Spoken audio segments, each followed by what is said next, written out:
She was a wealthy woman living in luxury, surrounded by everything money could buy. But one decision to hire a new housemaid would uncover a secret that had been buried for 20 years. Who really was this young woman? And what truth was about to shatter everything? Sit back and find out as we delve into this powerful story. In the heart of Lagos, inside a mansion in Lekki Phase 1, the morning sun poured through tall glass windows. The floors were polished marble, the walls painted cream, and golden chandeliers hung from the ceiling like frozen stars. It was a home where only the rich could breathe comfortably, and everyone else was treated like they didn't belong. Inside the grand sitting room, a woman named Victoria sat on a white leather sofa, her legs crossed elegantly. She was 45 years old, but her skin was smooth, her hair perfectly curled, and her nails painted red. She wore a silk blouse and gold jewelry that sparkled with every movement. Her eyes were sharp, her voice commanding. She was used to getting what she wanted. Beside her stood Mrs. Patience, her longtime housekeeper, a woman in her 60s with gray hair tied back neatly. She held a small notebook in her hand, waiting for instructions. Victoria sipped her tea slowly and spoke without looking up. "Patience, I need a new housemaid. Someone young, hardworking, and obedient." The last one was too slow. Mrs. Patience nodded respectfully. "Yes, madam. I will search for someone suitable." Victoria waved her hand dismissively. "Make sure she knows her place. I don't have time for lazy people in my house." "Yes, madam," Mrs. Patience replied quietly, then turned and walked toward the kitchen. Victoria leaned back on the sofa, her mind already elsewhere. She didn't care who the girl was or where she came from. To her, domestic workers were just tools, useful, replaceable, and beneath her notice. What she didn't know was that the girl Mrs. Patience would bring into her home carried a secret that would turn her entire world upside down. That same afternoon, in a small cramped room in Mushin, a young woman named Grace sat on the edge of a wooden bed. She was 20 years old, with soft brown eyes and a tired smile. Her clothes were simple, a faded yellow blouse and a wrapper tied around her waist. She stared at the cracked wall in front of her, her mind heavy with worry. Beside her sat Mama Chidi, the woman who had raised her. Mama Chidi was old now, her back bent, her hands shaking slightly as she held Grace's hand. She coughed weakly, her chest rising and falling with effort. Grace turned to her and spoke softly. "Mama, please take your medicine. You need to rest." Mama Chidi shook her head slowly. "My daughter, I am tired of medicine. What I need is for you to be okay." Grace's eyes filled with tears, but she forced a smile. "I will be fine, Mama, I promise." Mama Chidi looked at her closely, her voice trembling. "Grace, you have suffered too much because of me. If I had money, you would not be looking for housemaid work." Grace quickly squeezed her hand. "Don't say that, Mama. You saved me. You took me in when I had nobody. I will do anything to take care of you." Mama Chidi's eyes softened, but sadness filled them. She whispered, almost to herself, "If only your real mother knew where you are now." Grace's chest tightened. She didn't like thinking about her real mother, the woman who had abandoned her 20 years ago. She whispered back, "It doesn't matter, Mama. You are the only mother I need." But deep inside, a small part of her still wondered, who was my real mother? And why did she leave me? The next morning, Grace dressed carefully in her best clothes, a simple green dress and black shoes. Mrs. Patience had called her the night before, telling her about the housemaid position. Grace's heart pounded as she boarded a bus heading to Lekki. When she arrived at the tall black gate of the mansion, her mouth fell open slightly. The house was bigger than anything she had ever seen. The walls were high, the gate heavy, and through the bars, she could see a fountain in the compound. She pressed the bell nervously. A security man opened a small side door and looked her up and down. "Yes," Grace bowed her head respectfully. "Good morning, sir. My name is Grace. Mrs. Patience asked me to come." The man nodded and opened the gate wider. "Go inside. She is waiting for you." Grace walked slowly across the compound, her eyes wide. Everything here screamed wealth: the cars parked in the garage, the trimmed flowers, the shining tiles. She whispered to herself, "God, please let this work out." Mrs. Patience met her at the door with a small smile. "Grace, you came. Follow me." They walked through the long hallway, and Grace's eyes moved from side to side, taking in the beauty around her. Finally, they reached the sitting room. Victoria was seated on the sofa, her back straight, her eyes cold. She looked up slowly as Grace entered. Mrs. Patience spoke politely. "Madam, this is Grace. She is the one I told you about." Victoria's eyes scanned Grace from head to toe, like she was inspecting a product. She said nothing for a long moment, then finally spoke. "Can you cook?"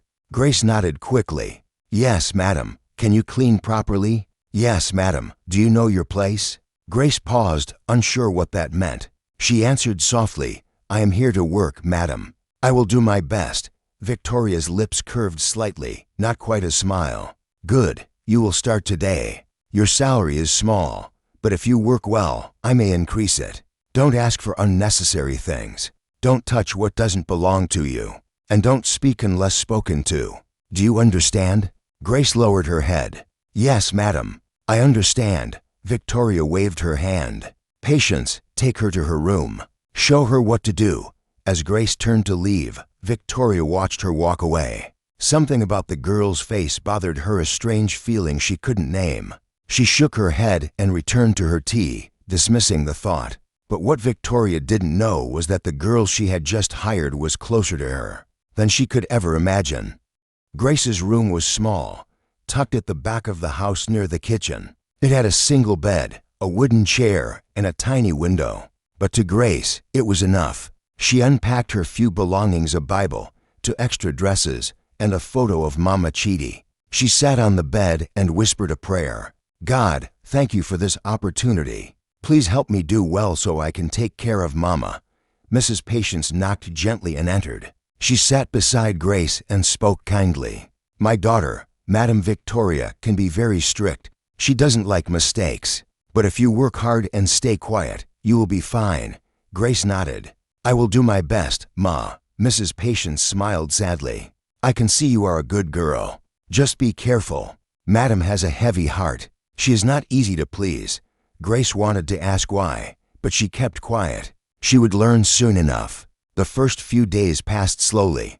Grace woke up early every morning, swept the entire house, washed clothes, and cooked meals. She worked quietly, her head always down, her hands always busy. Victoria barely spoke to her. She would call her name sharply, "Grace," and give orders without looking at her face.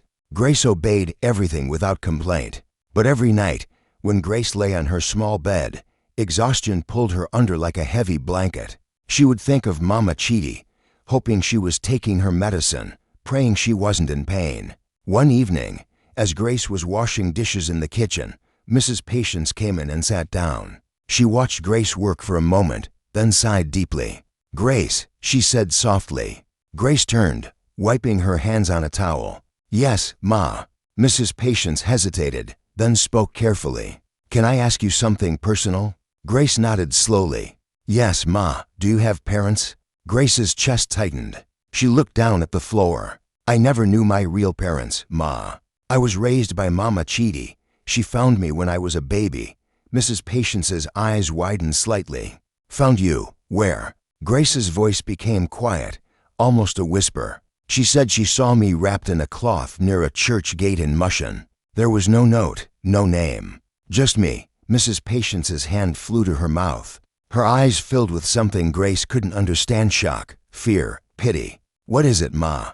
Grace asked, confused. Mrs. Patience shook her head quickly. "Nothing, my daughter. Nothing at all." But inside, Mrs. Patience's heart was pounding.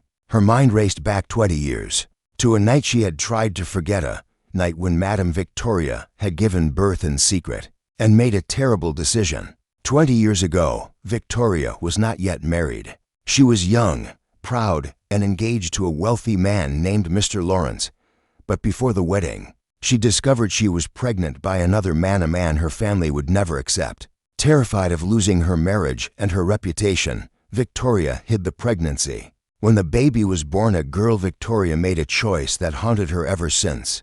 Late at night, with only Mrs. Patience by her side, she wrapped the baby in a white cloth and told Mrs. Patience to take her far away. "Leave her somewhere safe," Victoria had whispered. tears streaming down her face. "I cannot keep her. She will ruin everything," Mrs. Patience had begged. "Madam, please. She is your child." But Victoria turned her face away. "Do it, now." And so, Mrs. Patience, with a breaking heart, had driven to Mushin and left the baby near a church gate, praying someone kind would find her. For 20 years, Mrs. Patience carried the weight of that night. She never told anyone. She never spoke of it again. But now, as she looked at Grace, her soft brown eyes, the shape of her nose, the way she smiled, Mrs. Patience saw the truth she had been too afraid to admit. This girl is Madame Victoria's daughter. Mrs. Patience couldn't sleep that night. She lay in her small room, her mind spinning. Should I tell Madame? Should I tell Grace? She knew the truth could destroy everything. But she also knew that keeping it hidden was slowly destroying her. The next morning, Mrs. Patience watched Victoria closely. She studied her face, her mannerisms, the way she moved. Then she looked at Grace, the same high cheekbones, the same slender fingers, the same proud way of standing even when tired. They are mother and daughter, Mrs. Patience thought, and neither of them knows. One evening, Victoria called Grace into the sitting room. Grace entered nervously, her hands folded in front of her. Victoria didn't look up. She was flipping through a magazine. "Grace, I need you to go to the market tomorrow. Patience will give you a list." "Yes, madam," Grace replied softly. Victoria finally looked up. Her eyes rested on Grace's face for a long moment. Something flickered in her expression: confusion, recognition, something she couldn't name. "How old are you?" Victoria asked suddenly. Grace blinked, surprised. "I am 20 years old, madam." Victoria's chest tightened. She whispered, almost to herself, 20 years, madam?" Grace asked, confused. Victoria quickly looked away. "Nothing. You may go." As Grace left the room, Victoria's hand trembled slightly. She didn't know why, but looking at the girl made her feel something she hadn't felt in years: guilt. Over the following weeks, Grace worked harder than ever. She scrubbed floors until they shined, cooked meals that tasted perfect, and never complained. Slowly, Victoria began to notice her. One afternoon, Victoria found Grace reading a Bible in the garden during her break. Victoria stopped and watched her from the window. She saw the way Grace's lips moved in silent prayer, the peace on her face. For the first time in years, Victoria felt something crack inside her chest, a wall she had built around her heart. That night, Victoria couldn't sleep. She lay in her bed, staring at the ceiling, memories flooding back. She remembered the night she gave birth, the way the baby cried, the way Mrs. Patience had begged her not to do it. Tears filled Victoria's eyes. She whispered into the darkness, "What have I done?" The next morning, Victoria called Mrs. Patience into her room. Her voice was shaking. "Patience, I need to ask you something." Mrs. Patience's heart pounded. "Yes, madam?" Victoria looked at her with red eyes. "The baby, the one I asked you to take away 20 years ago. Where exactly did you leave her?" Mrs. Patience froze. Her hands trembled. She whispered, "Madam, why are you asking this now?" Victoria's voice broke. "Because I need to know. I need to know if she is alive. I need to know if she is okay." Mrs. Patience's tears fell. She could no longer hold the secret. She fell to her knees and cried out, "Madam, forgive me. Forgive me for not telling you sooner." Victoria's eyes widened. "What are you saying?" Mrs. Patience sobbed, her voice shaking. "Madam, the girl you hired, Grace, she is your daughter." The room went completely silent. Victoria staggered backward, her hand flying to her mouth. "What?" Mrs. Patience nodded, tears streaming down her face. "I left her near a church in Mushin. A woman named Mama Chidi found her and raised her. Grace is the baby you gave away, madam. She is your daughter." Victoria's knees gave way. She collapsed onto the bed, her whole body shaking. No, it can't be. But deep down, she knew it was true. The strange feeling she had when she first saw Grace, the way her heart tightened every time the girl smiled, the resemblance she had refused to see. Victoria buried her face in her hands and wept bitterly. "What have I done? Oh God, what have I done?" That evening, Victoria asked Grace to come to the sitting room. Grace entered nervously, wondering if she had done something wrong. Victoria stood by the window, her back turned. Her voice was quiet, almost broken. "Grace, sit down." Grace sat slowly, her heart pounding. Victoria turned around. Her eyes were red, her face filled with pain. She walked closer and knelt down in front of Grace. Grace gasped, "Madam, what are you doing?" Victoria's tears fell freely. She took Grace's hands in hers and whispered, "Grace, I am your mother." Grace's eyes widened. Her mouth opened, but no words came out. Victoria continued, her voice shaking. 20 years ago, I made the worst mistake of my life. I was young, afraid, and foolish. I gave you away. I left you at a church gate because I was too scared to face the truth, and I have regretted it every single day since." Grace's tears began to fall. She shook her head slowly. No, this can't be real." Victoria pulled her close, holding her tightly. "It is real, my daughter. You are my child, and I am so sorry." Grace's body shook with sobs. She didn't know whether to be angry or relieved. She cried into Victoria's shoulder, her heart breaking and healing at the same time. Victoria whispered through her tears, "Forgive me, Grace. Please forgive me." Grace pulled back slowly, looking into her mother's eyes. Her voice was soft, trembling. "You left me, but God never did. He gave me Mama Chidi. She loved me when you couldn't." Victoria nodded, her tears falling harder. "I know, and I will spend the rest of my life making it up to you. I will take care of you. I will take care of Mama Chidi. I will never leave you again." Grace's tears turned into something else, something like hope. She whispered, "Do you really mean it?" Victoria cupped her face gently. "I swear it on my life."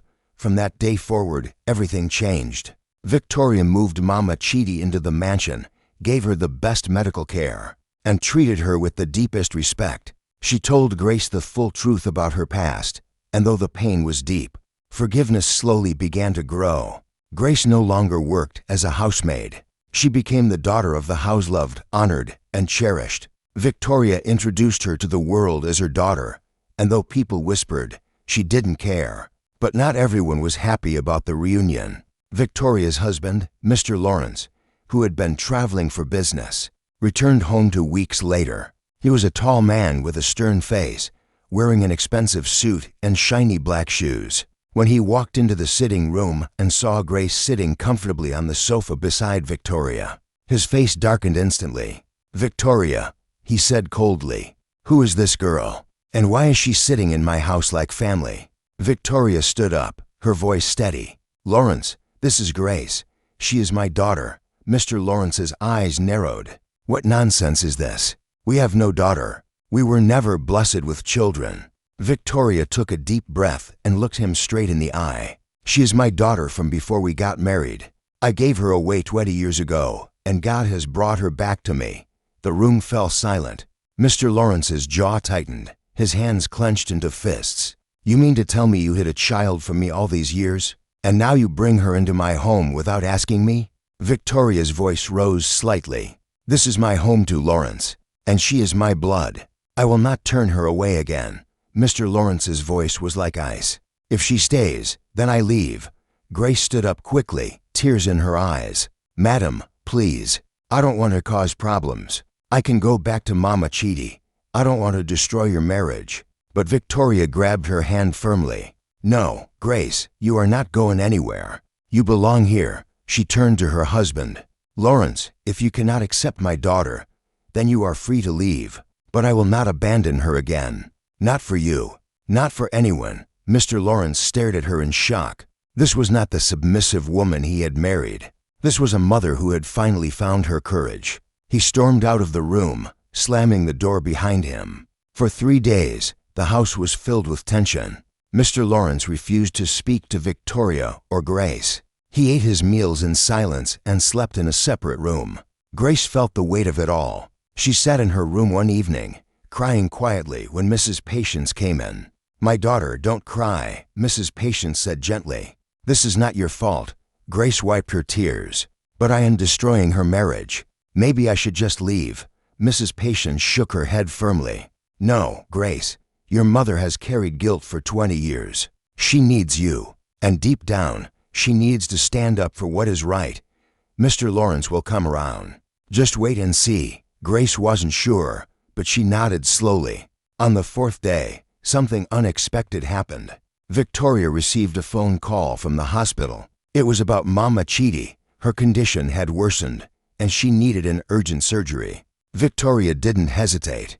She arranged for the best doctors, paid all the bills, and stayed by Mama Chidi's side throughout the surgery. Grace was overwhelmed with gratitude. When Mama Chidi finally woke up, weak but stable, she looked at Victoria with tears in her eyes. "Thank you, my daughter," Mama Chidi whispered. "You have done more for me than I ever imagined." Victoria held her hand gently. "You raised my daughter when I couldn't. I owe you everything." From that moment, a bond formed between the two women, one who had given birth and one who had given love. Meanwhile, Mr. Lawrence watched everything from a distance. He saw how Victoria cared for Mama Chidi. He saw how Grace wept with gratitude. He saw the love that had returned to his wife's eyes, a light that had been missing for years. One evening, as Victoria sat alone in the garden, Mr. Lawrence approached her quietly. He sat beside her without saying a word. After a long silence, he finally spoke. "I was wrong." Victoria turned to him, surprised. Mr. Lawrence continued, his voice softer now. "I was angry because I felt betrayed. But watching you these past days, I realized something. You are not the same woman I married. You are stronger. You are braver. And you are finally free from the guilt that haunted you." Victoria's eyes filled with tears. "Lawrence, I am sorry I never told you. But I was so ashamed. I thought you would leave me if you knew." Mr. Lawrence shook his head. "I might have, back then. But now I see that Grace is not a mistake. She is a blessing. And Mama Chidi is a hero." He paused, then added, "If you can forgive yourself, then I can forgive you too." Victoria broke down in tears, and for the first time in weeks, Mr. Lawrence held her close. The next morning, he walked into the sitting room where Grace was reading. She stood up quickly, her head bowed. "Sir, good morning." Mr. Lawrence looked at her for a long moment, then spoke gently. "Grace, I owe you an apology. I was harsh and unfair. You are welcome in this house. You are family." Grace's eyes widened in shock. Tears rolled down her cheeks. "Thank you, sir. Thank you so much." Mr. Lawrence nodded and turned to leave, but then he stopped and added, "And please, call me Uncle Lawrence, or if you prefer, you can call me Father. The choice is yours." Grace couldn't hold back her tears. She whispered, "Thank you, Father." From that day forward, the house became a home. Laughter returned to the halls. Mama Chidi recovered fully and lived in the mansion, treated with honor and love. Grace enrolled in the university, pursuing her dreams with the full support of her mother and Mr. Lawrence. One evening, the whole family sat together in the sitting room. Victoria, Grace, Mr. Lawrence, Mama Chidi, and Mrs. Patience. They shared stories, laughed, and thanked God for the miracle that had brought them all together. Victoria looked at Grace and smiled. "My daughter, I wasted 20 years living in fear and guilt. But God is so merciful. He gave me a second chance." Grace squeezed her mother's hand. "And He gave me two mothers, one who gave me life and one who gave me love. I am blessed beyond measure." Mama Chidi wiped her tears and added, "God works in mysterious ways. What the enemy meant for evil, God turned into good." Mrs. Patience nodded quietly, her heart finally at peace. The burden she had carried for 20 years was gone. The truth had set them all free. As the evening sun set over Lagos, the family sat together, wrapped in love, forgiveness, and gratitude. What had started as a story of pain and separation had become a testimony of redemption and reunion. And so, the wealthy woman who had once hired a domestic without knowing it was her own daughter learned the greatest lesson of her life, that love, forgiveness, and family are worth more than all the wealth in the world. No matter how far you run from your past, God has a way of bringing the truth to light. And when you choose love over pride, miracles happen. The story teaches us that no matter how far we run from our past, God has a way of bringing the truth to light. It also reminds us that kindness, humility, and forgiveness can heal even the deepest wounds. What you think is lost forever may one day return to you in ways you never imagined. What do you think about this story? Share your thoughts in the comment section below. I would really love to read from you. And remember, there's another very interesting story that I'll be uploading in just a few days. So, make sure you subscribe to my channel and turn on the notification bell so you'll be the first to know when the new story is released. If you enjoyed this story, don't forget to hit the like button and also share it with your friends and family. You never know who needs this lesson today. Thank you so much for watching, and may God bless you for always supporting this channel.